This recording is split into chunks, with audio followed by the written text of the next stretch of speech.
નમસ્કાર મિત્રો, મારી YouTube ચેનલમાં તમારું સ્વાગત છે। આજે આપણે ગણિત વિષયની અંદર વિભાજ્યતાની ચાવીઓ વિશે શીખીશું। 2 થી 11 સુધીની સાવ બધી જ ચાવીઓ આજે આપણે શીખી લઈશું। તો ખૂબ જ ધ્યાન રાખજો, મારો વિડિયો છેલ્લા સુધી જોજો, જેના કારણે બધી જ ચાવીઓ તમને એક જ સાથે યાદ રહી જાય। ખૂબ જ ટૂંકી રીતે અને સરળ રીતે સમજાવવાનો પ્રયત્ન કર્યો છે, ધ્યાનથી જોજો। પહેલું આપેલું છે 2 ની વિભાજ્યતાની ચાવી। તો 2 ની વિભાજ્યતાની ચાવી બિલકુલ સહેલી છે કે કોઈ પણ સંખ્યા છે એના એકમનો અંક જો 0, 2, 4, 6 કે 8 હોય તો એ સંખ્યાને તમે 2 વડે નિશેષ ભાગી શકો છો। મતલબ અહીંયા તમને એક ઉદાહરણ આપ્યું છે, માનો કે કોઈ સંખ્યા છે 512, તો આ 512 ને તમે 2 વડે નિશેષ ભાગી શકો, કારણ કે એના છેલ્લો જે અંક આપેલો છે કેટલો છે? 2 છે। કોઈ પણ સંખ્યા માનો કે તમને આપી છે 786, તો આને તમે 2 વડે નિશેષ ભાગી શકશો, કારણ કે છેલ્લો અંક કયો છે? 6 છે। જો આના બદલે તમને 3 આપ્યા છે તો એ સંખ્યાને તમે 2 વડે નિશેષ ભાગી શકતા નથી। ચલો નેક્સ્ટ બીજા મુદ્દા પર જઈએ। 2 પછી સંખ્યા આવે છે 3, તો 3 ની વિભાજ્યતાની ચાવી તમારી કંઈક આવી છે કે જો તે સંખ્યાના અંકોના સરવાળાને 3 વડે ભાગી શકાય તો તે મૂળ સંખ્યા પણ 3 વડે ભાગી શકાય। મતલબ કે કોઈ પણ સંખ્યા છે, માનો કે 512 છે, તો 512 ની અંદર શું કરવાનું? તમારે અંકોનો સરવાળો લેવાનો। 5 + 1 + 2, 5 ને 1 6, 6 થી 7 ને 8 થયા। કેટલા થયા? 8 થયા। તો આ 8 છે એટલે કે 8 ને તમે 3 વડે ભાગી શકતા નથી। 8 ને તમે 3 વડે ભાગી શકતા નથી, એટલે 512 ને તમે 3 વડે ભાગી શકો નહીં। આના બદલે જો અહીંયા આગળ તમારી પાસે 513 હોય તો તમે આને 3 વડે નિશેષ ભાગી શકો, કારણ કે અહીંયા સરવાળો કેટલો થઈ જાય? અહીંયા સરવાળો કેટલો થશે? 5 ને 1 6 ને 3 9 થશે। આ 9 ને તમે 3 વડે ભાગી શકો છો, 9 ને તમે 3 વડે ભાગી શકો છો, માટે 513 ને તમે 3 વડે ભાગી શકો। તો આ ચાવી છે 3 ની વિભાજ્યતાની ચાવી। નેક્સ્ટ એના પછી બીજી ચાવી પર જઈએ, 4 ની વિભાજ્યતાની ચાવી। એકદમ સહેલું છે। 4 ની વિભાજ્યતાની ચાવી માટે કરીને તમારે છેલ્લા 2 અંકો જોવાના। એ જો 2 અંકોને તમે 4 વડે ભાગી શકો છો, માનો કે 12 છે છેલ્લે, તો 12 ને તમે 4 વડે ભાગી શકો તો આખી સંખ્યાને તમે 4 વડે ભાગી શકો છો। અહીંયા માનો કે 12 આવ્યા છે તો 12 ને તમે 4 વડે ભાગી શકો છો, બરાબર? તેથી 412 ને પણ તમે 4 વડે ભાગી શકો। તો આ એકદમ સહેલી 4 ની ચાવી છે। નેક્સ્ટ એના પછી બીજી ચાવી પર 5 ની વિભાજ્યતાની ચાવી। બિલકુલ સહેલું છે। જો કોઈ સંખ્યાનો એકમનો અંક 0 કે 5 હોય તો તે સંખ્યા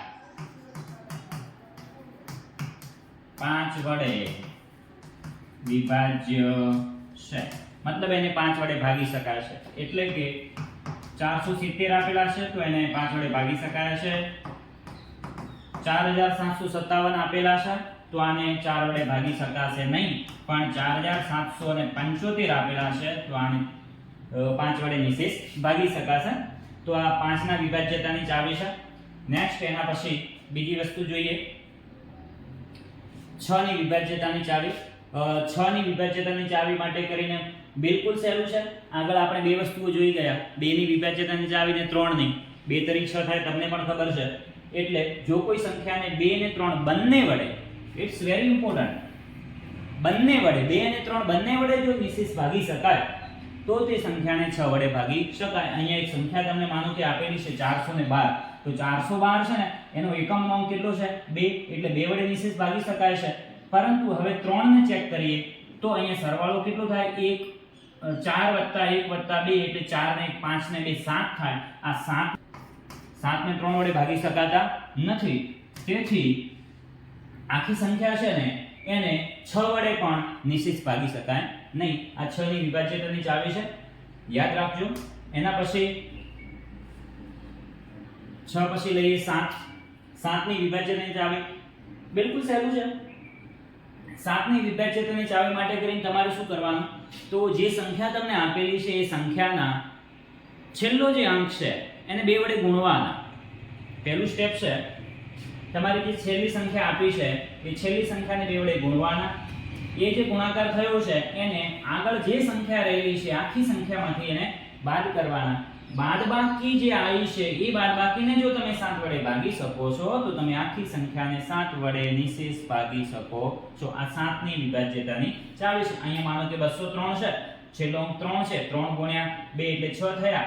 આ જે આગળની સંખ્યા વધી હતી 20, એમાંથી 6 બાદ કરી નાખીએ એટલે 14 થશે. આ 14 ને 7 વડે ભાગી શકાય છે. એનો અર્થ એ થયો કે 203 ને 7 વડે નિશેષ ભાગી શકાય. એના પછી બીજી વસ્તુ લઈએ, 7 પછી છે 8 ની વિભાજ્યતાની ચાવી. તો 8 ની વિભાજ્યતાની ચાવી કંઈક આવી છે કે જો કોઈ સંખ્યાના છેલ્લા 3 અંકો છે એને 8 વડે જો આપણે ભાગી શકીએ તો તે મૂળ સંખ્યાને પણ 8 વડે ભાગી શકાય છે. માનો કે તમારી જોડે કોઈ સંખ્યા છે 31, 5, 12, તો આ 512 છે એ 512 ને 8 વડે નિશેષ ભાગી શકાય છે. તેથી 31, 512 ને પણ 8 વડે ભાગી શકાય. બરાબર. તો સહેલું છે. છેલ્લા 3 અંકોનો ભાગાકાર કરવાનો, આખી સંખ્યાનો ભાગાકાર કરવાની જરૂર રહેતી નથી. એટલે છેલ્લી 3 અંકના મોટી સંખ્યા હોય ધારો કે, તો એના માટે કરીને તમે 8 ની ચાવીનો ઝડપી ઉપયોગ કરી શકો. એટલે છેલ્લી 3 સંખ્યાનો ભાગાકાર કરવાનો. જો એને 8 વડે ભાગી શકાય તો આખી સંખ્યાને 8 વડે ભાગી શકાતા હશે. નેક્સ્ટ એના પછી 9 ની વિભાજ્યતાની ચાવી. તો જે સંખ્યા છે એના અંકોનો સરવાળો કરવાનો. આ અંકોનો સરવાળો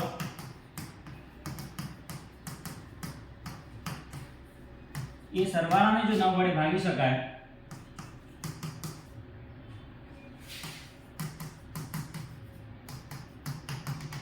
તો તે આખી સંખ્યાને 9 વડે ભાગી શકાય. માનો કે કોઈ સંખ્યા છે 729, સરવાળો તમે કરીએ, સરવાળો થશે 7 ને 2 9 ને 9 18. આ 18 ને તમે 9 વડે ભાગી શકો છો. તેથી 729 ને 9 વડે ભાગી શકાય. તો આ 9 ની ચાવી છે. એના પછી નેક્સ્ટ જોઈએ, એના પછી 10 ની વિભાજ્યતાની ચાવી. તો જો સંખ્યા જે છે એ સંખ્યાના એકમ અંક 0 હોય તો તે સંખ્યા 10 વડે વિભાજ્ય છે. બિલકુલ સહેલું છે. દાખલા તરીકે 5780 એકમ અંક કેટલો છે? 0 છે. માટે આખી સંખ્યાને 10 વડે ભાગી શકાશે. એટલે 11 ની વિભાજ્યતાની ચાવી. થોડુંક વધારે ધ્યાન આપજો, વિડિયો પૂરો જોજો. 11 ની ચાવી આવડી જશે. 3 સ્ટેપની અંદર આપણે કામ કરવાનું.